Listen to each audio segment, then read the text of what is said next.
Apocalipsis capítulo 3, a partir del versículo 12.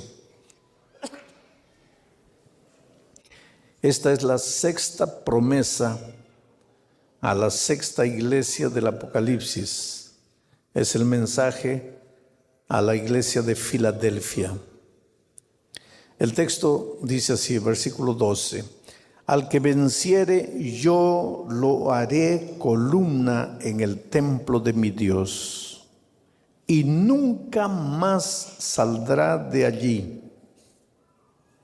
Y escribiré sobre él el nombre de mi Dios, y el nombre de la ciudad de mi Dios, la nueva Jerusalén, la cual desciende del cielo de mi Dios, y mi nombre nuevo. El que tiene oídos para oír, oiga lo que el Espíritu dice a la iglesia. Al que venciere, lo haré columna en el templo de mi Dios. Vamos a entender en qué consiste esta promesa.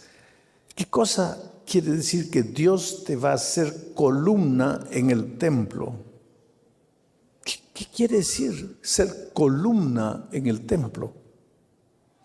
En primer lugar, tienes que entender que muchas partes de la Biblia, especialmente del libro de Apocalipsis, son simbólicos, simbolismos. Cuando tú ves una palabra, tienes que tratar de entender lo que esa palabra significa. Pero no tienes que tratar de explicar tú, sino de buscar la explicación en la palabra de Dios, porque la propia palabra de Dios explica. A veces los seres humanos estamos dándoles explicaciones humanas a los textos bíblicos y ahí nos metemos en problemas. Pero hay un principio de hermenéutica. Hermenéutica es la ciencia de la interpretación bíblica. Y ese principio dice que la Biblia se explica a sí mismo. La Biblia se explica sola, no tienes que explicarla tú.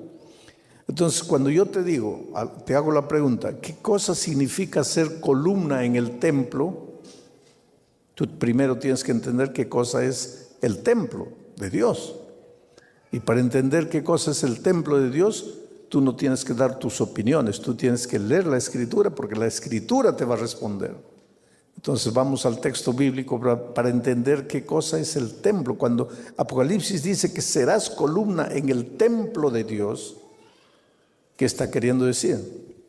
Vamos al Evangelio de San Juan, al capítulo 2 del Evangelio de San Juan, a partir del versículo 18. Mira lo que dice. Y los judíos respondieron y le dijeron a Jesús, ¿no? ¿Qué señal nos muestras ya que haces esto? Porque los judíos dudaban de Jesucristo. Los judíos no creían que Jesús era el Hijo de Dios, que era el propio Dios. Y siempre le andaban pidiendo señales, señales. ¿Qué señal nos das de que eres Dios? Y los judíos respondieron y le dijeron, ¿qué señal nos muestras ya que haces esto? Versículo 19, Jesús respondió y les dijo, destruid este templo y en 3 días lo levantaré. Dijeron luego los judíos, en 46 años fue edificado este templo, y tú en 3 días lo levantarás. Pero Jesús hablaba del templo de su cuerpo. Interesante, ¿no? Jesús estaba pasando con los judíos, sus discípulos, cerca del templo de Jerusalén. Y los judíos le preguntaron a Jesús, a ver, danos una señal, una muestra, pruébanos que tú eres Dios. Jesús le dijo, destruid este templo y en 3 días yo lo voy a levantar de nuevo. Como los judíos no entendían, porque cuando escuchaban la palabra templo, pensaban en el templo, en la estructura, en el edificio. Entonces los judíos pensaron, pero estás loco. Si nos ha llevado 46 años para construir el templo, ahora tú en 3 días lo vas a levantar de nuevo. Y entonces el texto dice, pero Jesús no estaba hablando del templo de piedras, de cemento, de ladrillo. Jesús estaba hablando de su cuerpo, porque su cuerpo es el templo espiritual. Entonces, cuando Jesús dice que si vences te va a hacer columna en su templo, no está hablando en el templo físico. Está diciendo que tú vas a ser columna en su cuerpo. Ahora se complican las cosas más. ¿Cómo es que yo voy a ser columna en el cuerpo de Cristo?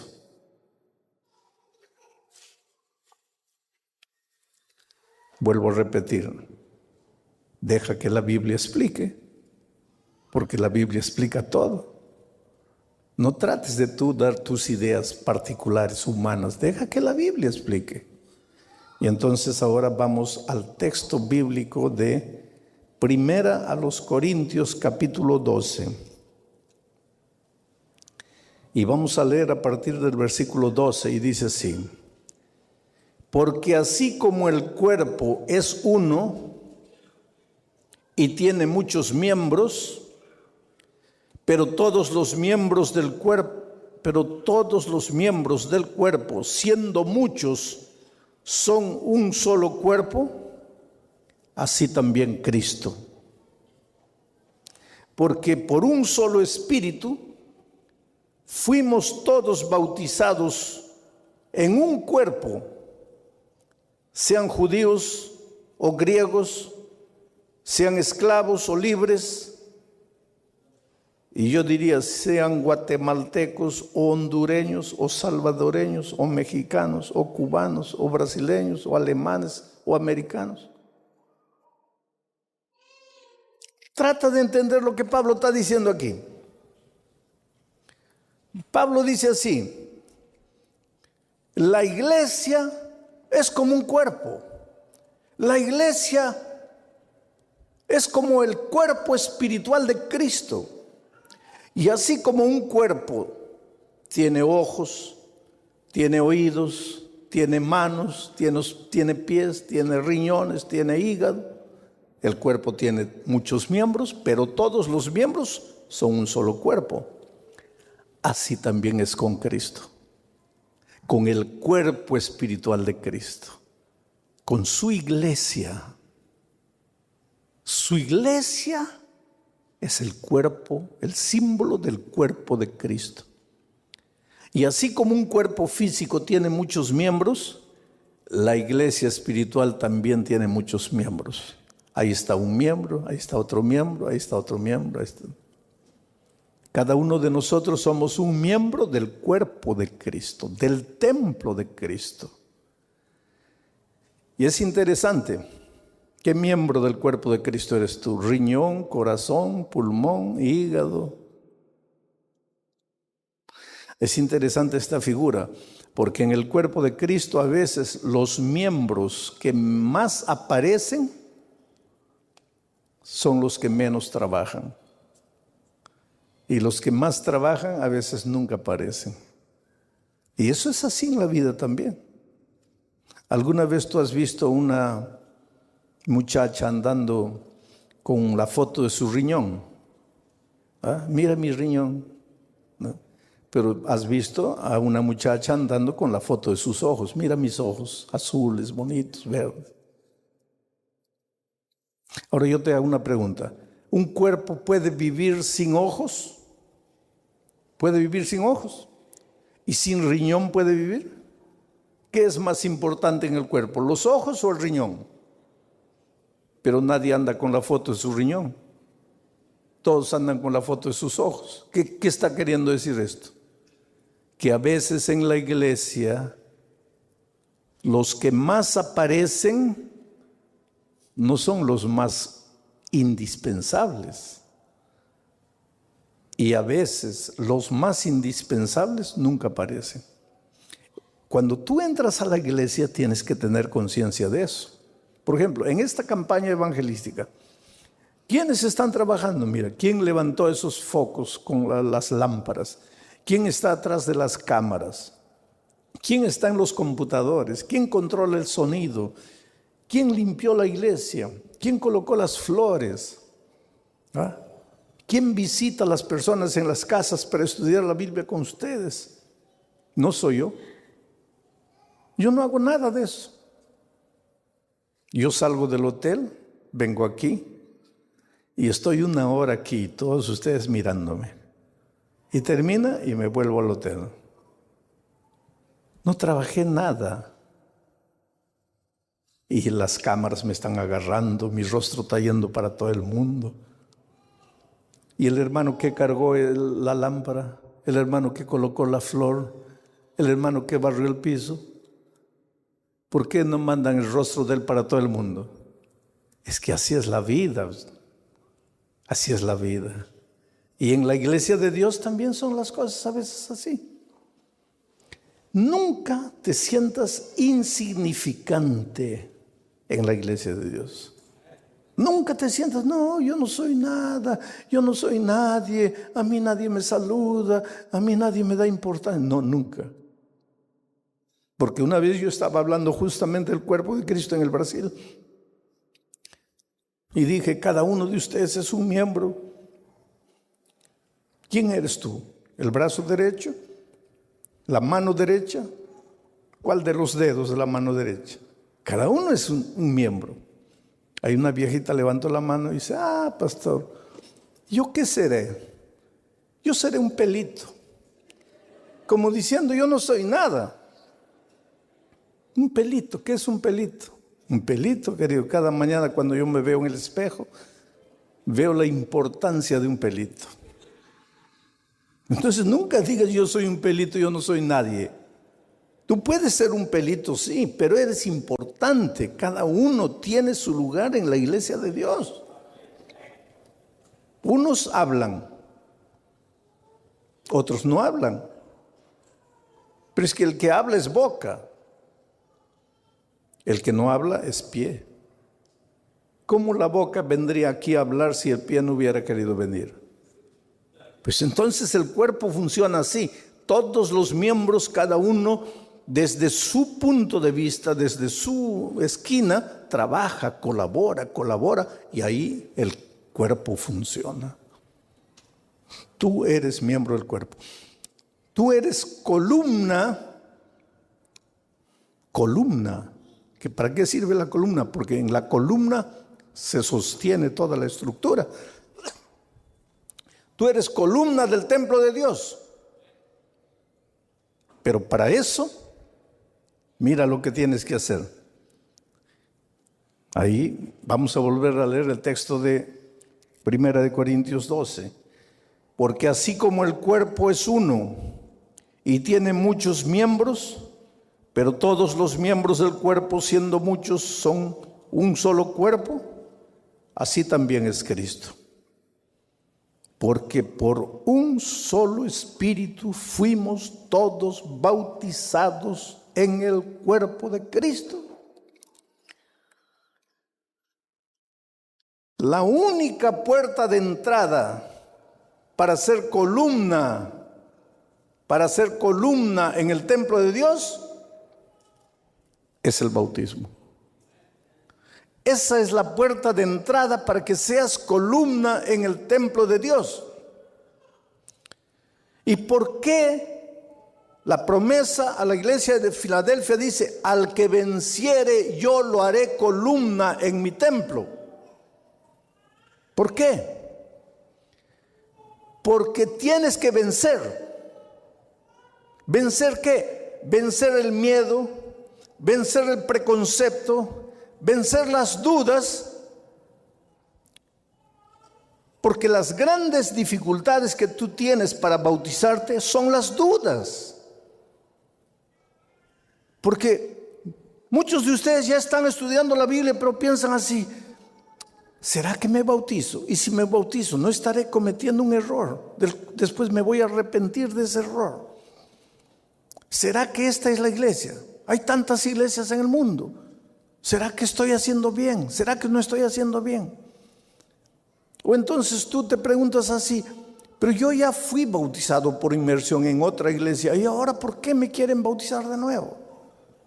O entonces otra interrogación que entra a tu mente y te dice así, Pero cuando yo era un bebito de 6 meses me bautizaron. Entonces yo ya estoy bautizado. ¿Por qué tengo que bautizarme de nuevo? Interesante que la Biblia responde a todas las preguntas. A todas las preguntas. Y la Biblia presenta las características de un bautismo auténtico, verdadero. Y te voy a mencionar algunas características. Mateo 28, cuando el Señor Jesús da la misión, mira lo que dice.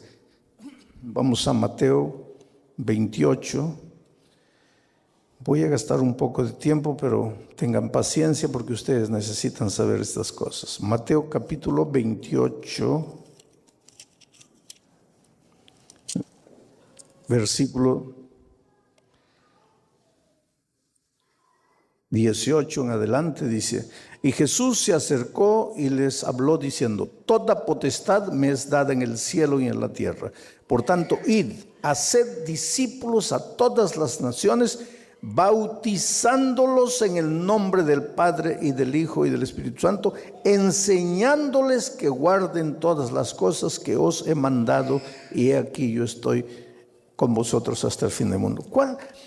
¿Cuál es la primera condición para que una persona sea bautizada?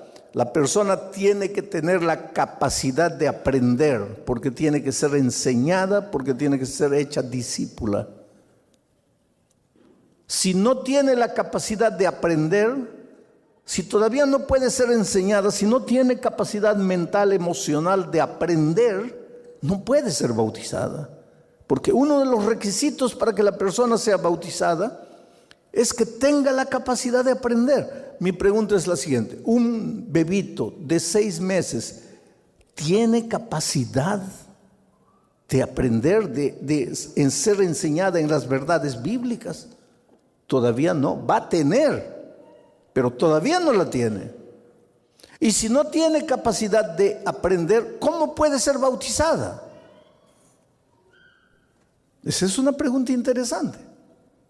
Otra característica del bautismo bíblico, auténtico, verdadero, está en el capítulo 2 del libro de Hechos de los Apóstoles. Hechos, capítulo 2. Mira lo que dice ahí. En el versículo 38, dice así: y Pedro les dijo: arrepentíos y bautícese cada uno de vosotros en el nombre de Jesucristo para perdón de los pecados, y recibiréis el poder del Espíritu Santo. Arrepentíos y bautícese cada uno.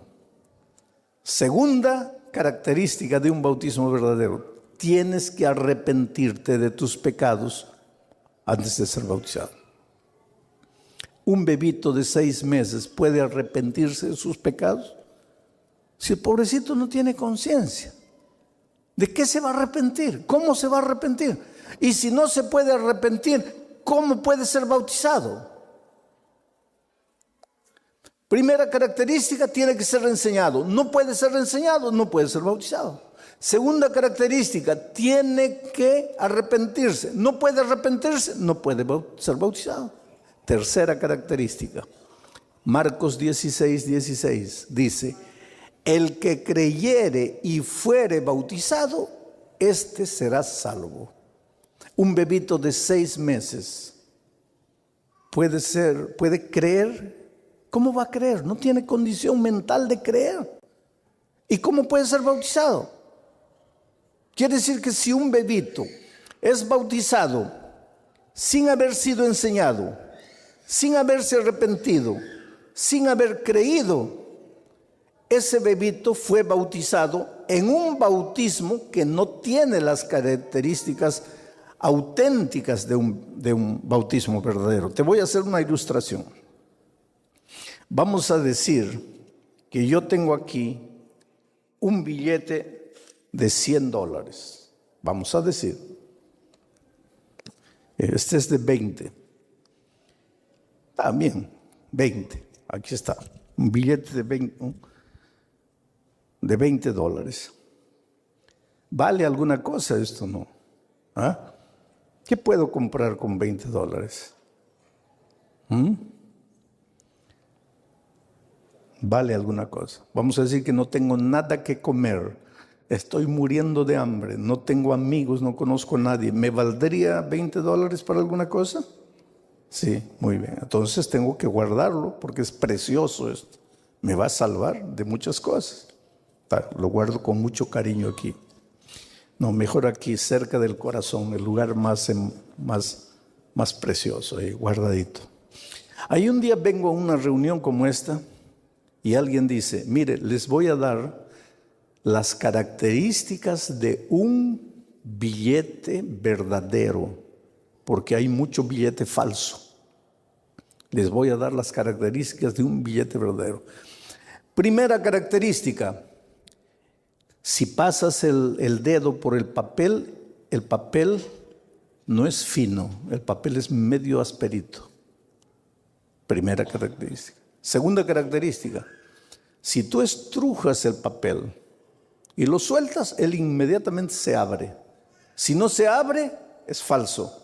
Si se abre, es verdadero. Tercera característica, agarras el billete y lo miras en la contraluz, vas a ver un sello de agua. Si tiene el sello, verdadero. Si no tiene, falso.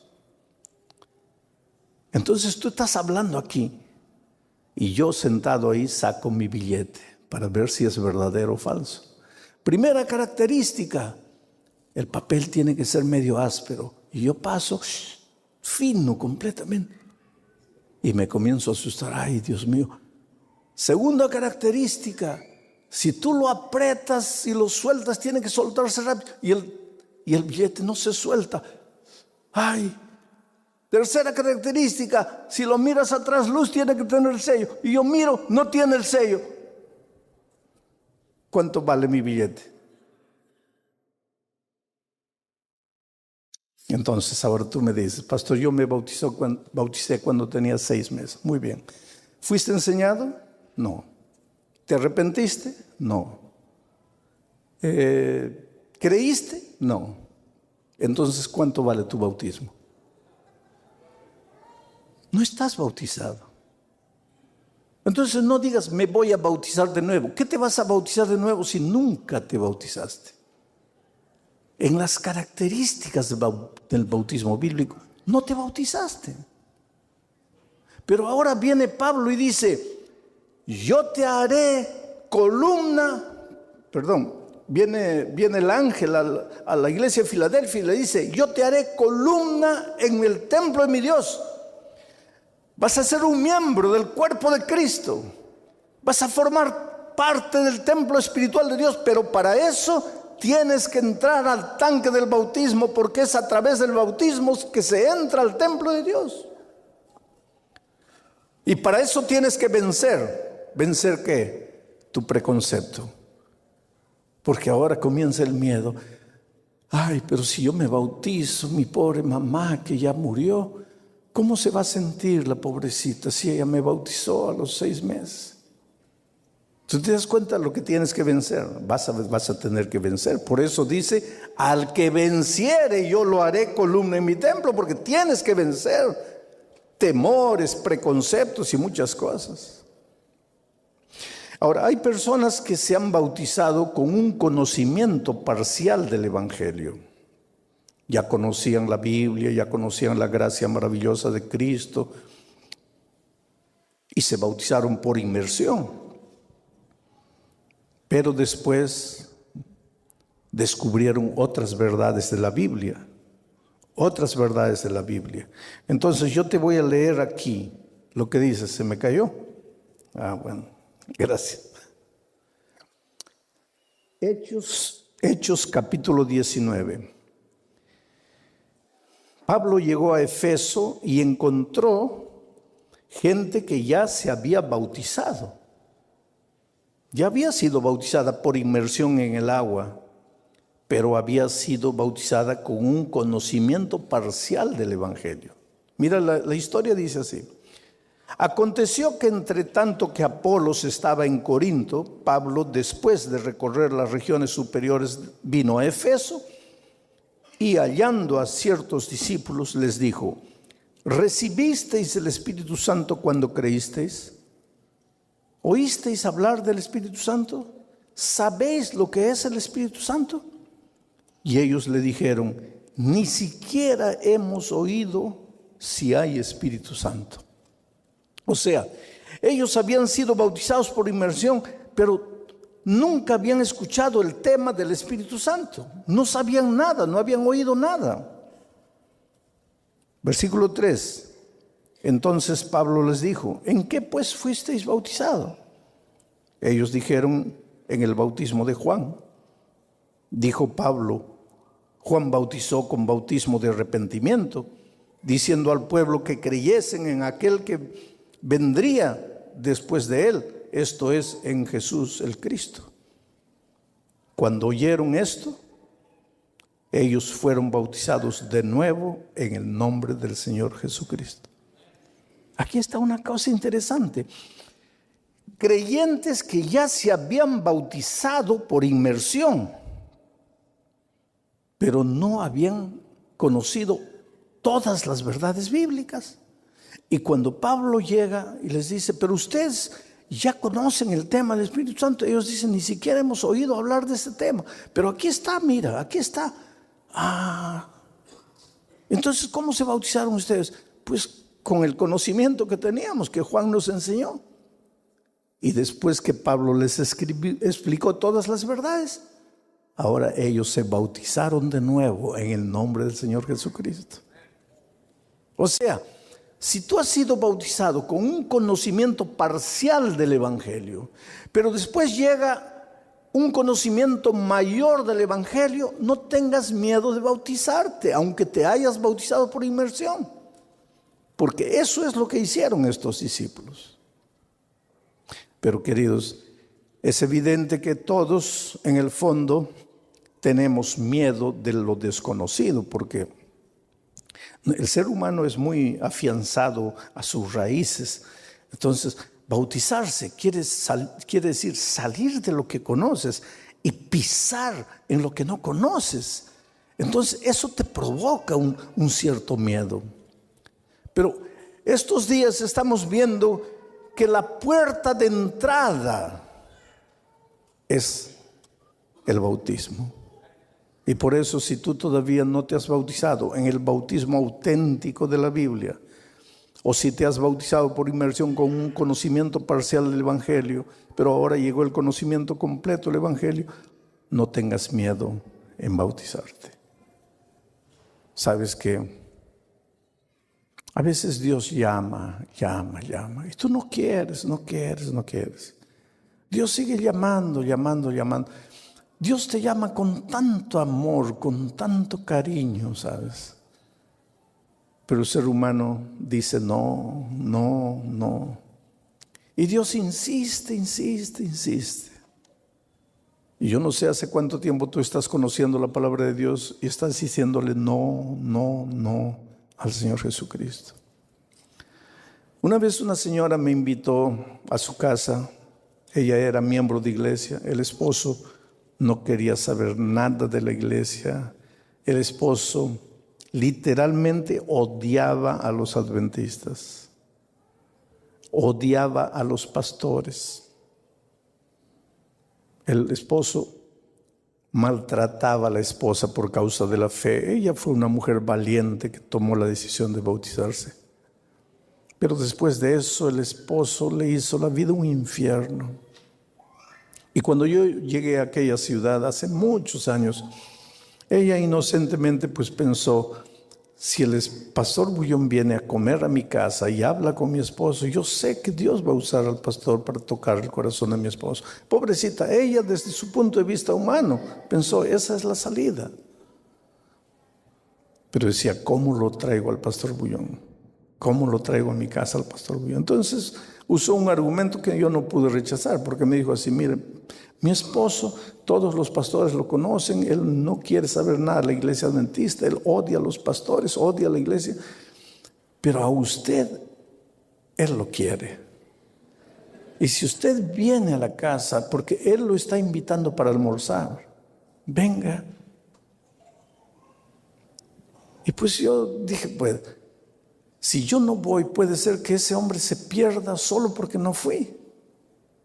Pues voy. Y cuando llego a la casa me doy cuenta que el esposo no me invitó para nada. Que el esposo no quería saber y me odiaba tanto cuanto a los otros pastores. Pero ya estaba metido en la boca del lobo, ya no podía salir. El hombre me miraba. No, era un ambiente horrible, horrible, porque él no me quería, él no decía bienvenido, yo estaba contra la voluntad de él, pero ella, pobrecita, me llevó engañándome para ver si tocaba el corazón del esposo. Entonces llegó la hora del almuerzo, se sirvió, yo me senté ahí, pero una situación incómoda, completamente incómoda. ¿Cómo tú te sentarías a la mesa de un hombre que no te quiere ahí? Y esa era mi situación, completamente incómoda. Y para remate, en medio del almuerzo, la esposa me pisca el ojo, como diciendo, pastor, ya empiece a hablarle. ¿Cómo le hablo si no había abertura para eso? No habría. Y una segunda vez me pisca el ojo.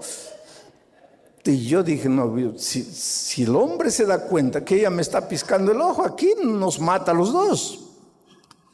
Y pues antes que me comprometa más, ya le hablé al hombre, ¿no? Y el hombre se levantó, golpeó la mesa así. Dice, mire, yo no lo invité a mi casa, pero lo recibí. Y lo mínimo que yo espero es que usted me respete. Yo no me meto a su casa a querer convencerlo a usted de nada. Usted no puede entrar a mi casa a querer convencerme que su iglesia es la verdadera y que la mía no. Y yo lo recibí. Yo respeto a mi esposa. Lo mínimo que espero es que ella me respete a mí. Aquel almuerzo es inolvidable en mi vida. Me fui, pasaron años, ¿sabe? Casi 10 años. Y un día vuelvo a esa ciudad a predicar una noche. Y cuando salgo ella viene atrás, pastor, ¿se acuerda de mí? Yo nunca me olvidaría de esa señora. Sí, hermana, me acuerdo de usted. Mi esposo quiere que lo visite en la casa. Yo le digo, mire, hermana, yo me acuerdo la última vez que él me invitó a su casa. No, pastor. Y ahí empezó a llorar. Y me dice, ahora sí, pastor. Él está bautizado, él es miembro de iglesia, solo que él no puede caminar. Y especialmente en el invierno, así en el frío, le duelen los huesos, él no puede. Él cuánto hubiera querido venir. Porque él quiere pedirle perdón por lo que le hizo hace años. Yo le digo, pero hermana, ¿cómo finalmente él se bautizó? ¿Cómo? Me dice, pastor, es una historia dolorosa. Mi esposo no quería saber nada de Jesús, usted sabe, pero una noche, borracho, venía de una fiesta, ebrio, dirigiendo su carro, salió de la carretera. No murió, pero quedó 8 meses entre la vida y la muerte. En ese tiempo el socio de la empresa de él se apoderó de la empresa. Cuando él salió condenado a una silla de ruedas para el resto de la vida. Y se dio cuenta que había perdido la empresa, que el socio bandido se apoderó de la empresa. Para la recuperación de él tuvimos que vender propiedades, no tenemos nada, vivimos en una pequeña casa. Y un día, pastor, yo entré a la casa, lo encontré llorando. Le dije, ¿qué te pasa? Y él me dice, ¿tú crees que Jesús me aceptaría como estoy? Claro, ¿por qué no? Y él dice, no. Cuando yo tenía dinero, tenía una empresa, tenía vida, tenía salud, yo nunca quise. Ahora sin nada, enfermo, sin poder andar, ¿tú crees que Jesús me va a aceptar? Y ella lo abrazó y lo besó y le dijo, claro, ¿Quién te dijo a ti que Jesús estaba interesado en tu empresa, en tu dinero? Jesús te ama a ti. Y un día fue al tanque del bautismo, cargado por 4 diáconos, y lo hicieron entrar al tanque y fue bautizado. Yo me pregunto, Él no podría haber venido andando con sus propios pies, así como tú cada noche te levantas y vienes. ¿No podría haber entrado al tanque del bautismo andando con sus propios pies? Podría. No quiso. Durante años y años Dios lo llamó con amor, lo llamó, no quiso. Un día la vida se encargó, sus propios errores, sus propias decisiones, porque nadie lo obligó a dirigir el vehículo ebrio. La vida lo dejó en una situación. Vino a bautizarse, pero cargado por 4 personas. Por eso la Biblia dice, hoy es el día de buena nueva. No es mañana, no es el próximo año, hoy. Y por eso Jesús esta noche dice, hijo, tú eres tan precioso que yo quiero hacerte miembro de mi templo, columna en mi templo. Tú me vas a servir, tú vas a ser un predicador del Evangelio, tú vas a ser una cantante del Evangelio, tú vas a, un día, de aquí a 2, 3 años, vas a estar corriendo, participando de la vida de la iglesia, pero sentado ahí sufriendo. No, yo tengo un plan para ti, tú vas a ser columnas, sustentáculo, las columnas que sostienen mi templo, tú eres importante para mí, pero tienes que bautizarte. Porque la puerta de entrada es el bautismo. Y sabes que Benjamín, Gloria y Alan entendieron eso. ¿Y por qué los menciono? Porque Benjamín, Gloria y Alan fueron miembros de una iglesia y fueron bautizados por inmersión. Y durante esta semana ellos lucharon mucho porque decían así, si ya fuimos bautizados por inmersión, ¿por qué necesitamos bautizarnos de nuevo? ¿Acaso la Biblia no dice que hay un solo bautismo? Sí, la Biblia dice que hay un solo bautismo. El único bautismo auténtico, verdadero, en el que te bautizas cuando has cumplido todos los requisitos bíblicos. Y si te has bautizado sin cumplir los requisitos bíblicos, entonces no estás bautizado. Entonces no digas que te estás bautizando por segunda vez. Te estás bautizando por primera vez en tu vida. Y esta noche, pues, Benjamín entra al tanque del bautismo. Benjamín enseña la palabra de Dios. Él conoce la Biblia. Imagínate, yo hablando con él atrás, le decía, ¿cómo vas a hacer una bendición para esta iglesia? ¿Cómo vas a predicar el Evangelio ahora con una fuerza completa?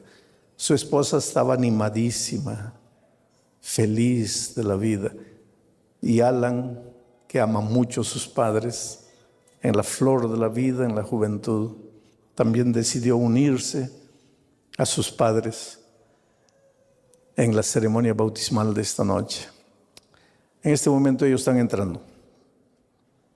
Benjamín, Gloria y Alan. Y si tú estás sufriendo en tu corazón, luchando para vencer el miedo, el preconcepto, el temor, la duda, yo estoy orando en tu corazón para que Dios haga maravillas en tu vida. Y tú formes parte de las columnas del templo. Y tú seas un miembro activo de iglesia. Y Dios haga maravillas a través de tu vida. Miren qué linda familia. Qué linda familia, ¿no? Qué linda familia. ¿Sabes? Ellos, como toda familia, tienen sus luchas, sus dificultades de relacionamiento. Son una familia normal, humana, pero una familia que ama a Jesús. Y Jesús los va a ayudar, pero ahora en este momento cuando salgan del agua ya son columnas del templo de Dios. queridos, por la decisión que han tomado, para que nuevamente ustedes sientan en su corazón la paz del Evangelio, de la gracia maravillosa de Cristo, para que caminen en caminos de victoria, de obediencia a la palabra de Dios, y para que sean columnas en el templo de Dios.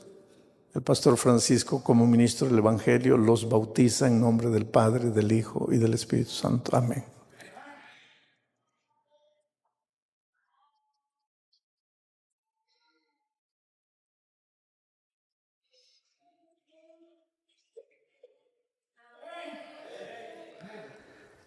Qué bonito, ¿no?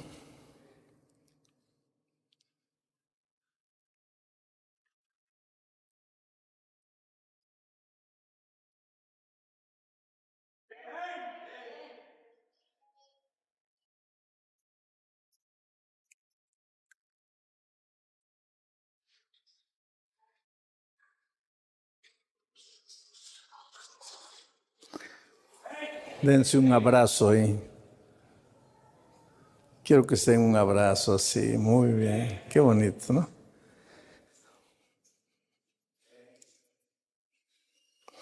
Hay un himno que dice: ¿qué sería de mí si no me hubieras encontrado? ¿Dónde estaría yo si no me hubieras buscado? Sería como un pájaro herido. Vagaría sin rumbo, sin dirección. Dios te encuentra en la vida como una piedra bruta, pero ve dentro de ti el diamante que existe. Y si tú le entregas la vida, Él te va lapidando, te va lapidando, te va lapidando. Y saca de ti el brillante, el diamante que nadie conoce. Entrégate a Jesús, ríndete a Jesús. El llamado de esta noche no es para todos. Los miembros de iglesia bautizados ya un día tomaron su decisión. Las personas que se levantaron anoche ya no necesitan levantarse esta noche, porque anoche ya tomaron su decisión del bautismo.